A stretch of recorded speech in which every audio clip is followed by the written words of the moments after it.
সরকারের নানা উদ্যোগে দেশে কম ওজনের প্রজনন সক্ষম মায়েদের হার কমলেও নতুন করে উদ্বেগ দেখা দিয়েছে প্রসূতির স্থূলতা নিয়ে।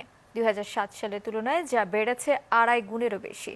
নিরাপদ মাতৃত্বের ক্ষেত্রে ঝুঁকি বাড়াচ্ছে এই স্থূলতা।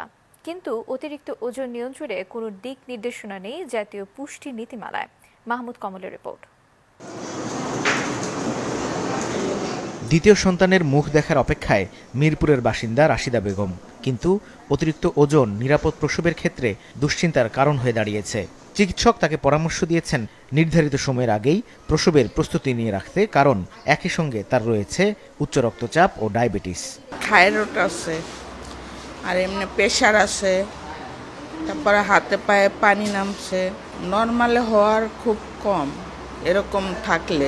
ওভারওয়েট যাদের, তাদের মেইনলি যেটা হচ্ছে যে পানি চলে আসে, হাতে পায়ে পানি চলে আসে, পানিটার কারণে প্রেশারটা বেড়ে যায়, তাহলে একটা খিঁচুনির একটা সম্ভাবনা থাকে। এইটা মেইনলি একদম যেটা আমরা পাচ্ছি রেগুলারই যেটা হয়। 10টা পেশেন্ট দেখলে 6টাই দেখা যায় একটু ওভারওয়েট। ফুল টার্ম হওয়ার আগেই পেটের ভিতরেই মারা যায়। হ্যাঁ, এই যে কারণে অনেক পেশেন্ট দেখা যায় যে সে বুঝতে পারে না বাচ্চার নড়াচড়া, পরে আমাদের কাছে যখন আলট্রাসোনোগ্রাম করতে আসে তখন দেখা যায় আমরা ডেড ফিটাস পাই। আর যদি হাইপার টেনশন ডেভেলপ করে ওভারওয়েটের কারণে, তখন দেখা যায় তাদের বাচ্চার গ্রোথ কম হয়। হ্যাঁ, কম ওজন নিয়ে বাচ্চাটা জন্মায়।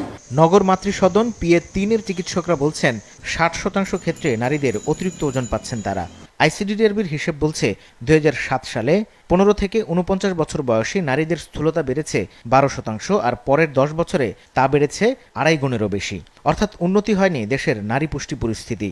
অথচ জাতীয় পুষ্টিনীতি সহ পুষ্টি বিষয়ক সরকারের 3টি নীতিমালার কোনোটিতেই স্থান পায়নি অতিরিক্ত ওজন নিয়ন্ত্রণের পরিকল্পনা।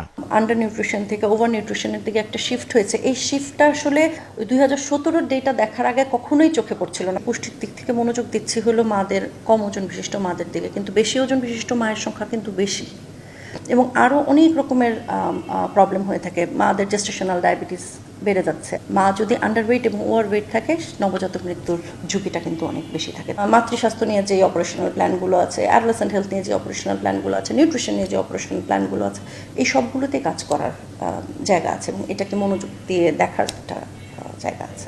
মহিলাদের আপনার রিপোর্টে আসছে, বাট অ্যাডাল্ট বাচ্চা সবারই আসলে ওবেসিটি আছে। বছরে কিন্তু 55 কেজি বাড়তেছে। এটা ডেঞ্জারাস। সারা জীবনে কাজ করছে আসলে আন্ডার নিউট্রিশন নিয়ে। অধিক পুষ্টি নিয়ে কাজ করার সুযোগ তৈরি হয়েছিল, ওইভাবে কাজ তো হয়নি 2 বছরের কোভিডের জন্য। বড় আরো যে জাঙ্ক ফুড বেশি খাইছে, লকডাউনের জন্য পরিশ্রম কম করতে হয়েছে। তা আমরা এই সেক্টর প্রোগ্রামে একটা ওভার নিউট্রিশন ঢুকাইছি অ্যাওয়ারনেস ক্রিয়েশনে। গবেষণা বলছে বছরে যে 30.5 লাখ শিশুর জন্ম হয়, তার মধ্যে অপুষ্টিতে ভোগা মায়ের গর্ভ থেকে জন্ম নিচ্ছে 10,40,000।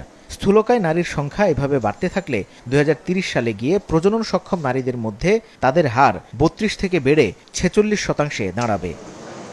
মাহমুদ কমল, মাছরাঙা সংবাদ, ঢাকা।